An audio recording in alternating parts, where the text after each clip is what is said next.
Let's talk about Seattle, though, because for the first time in more than a decade, there's a different head coach here. And obviously, we all know that. A huge story this offseason, Mike Macdonald, the very respected and young Ravens defensive coordinator, one of the best young defensive minds in the NFL, takes over as head coach here for the Baltimore Ravens. But still, it's honestly, guys, kind of a shock to the system. You're so used to Pete Carroll. You're so used to seeing him. So you're seeing the pictures, seeing all the, or hearing all of his phrases and the play. I mean, it's all different now. And for me, just being here this morning, talking to many people in the building as I have, it certainly seemed like the change was something that was welcome and necessary. Not that it wasn't great under Pete Carroll. Obviously won a Super Bowl. Obviously it was great, but seemed to be something that was necessary. And it is a fresh outlook. I think Mike Macdonald is extremely collaborative. Forget about the fact that he's a very, very good defensive mind, and combined with Adam Dirty is going to have an excellent defense here in Seattle. But, you know,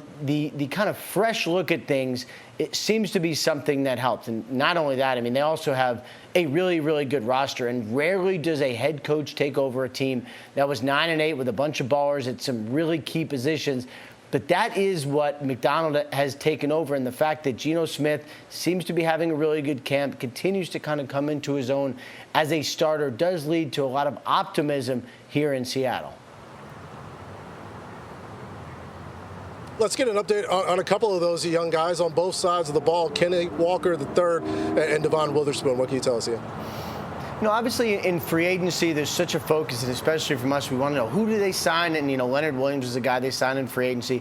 I think going to be a really good signing. Obviously, they traded for him the season before. But that's not really where the additions are going to come from Seattle. They really are going to come from their own players, from the rookies, you know, from the rookies, and I think especially with Byron Murphy, a lot of optimism there.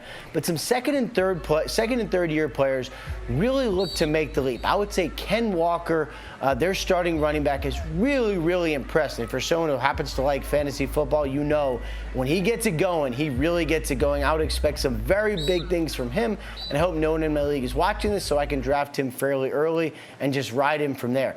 The other one, Devon Witherspoon, their young, really big-time corner, a guy who I think a lot of people wanted to trade up for last draft. He's young, he's incredibly physical, he's tenacious, he's really everything you would want in a cornerback. And if you're, again, a young head coach who wants to show players like this is how you get it done, then watching Devon Witherspoon come and play every single day was disruptive in practice today. I mean, he is a baller, and I think the sky really is the limit for both of these guys.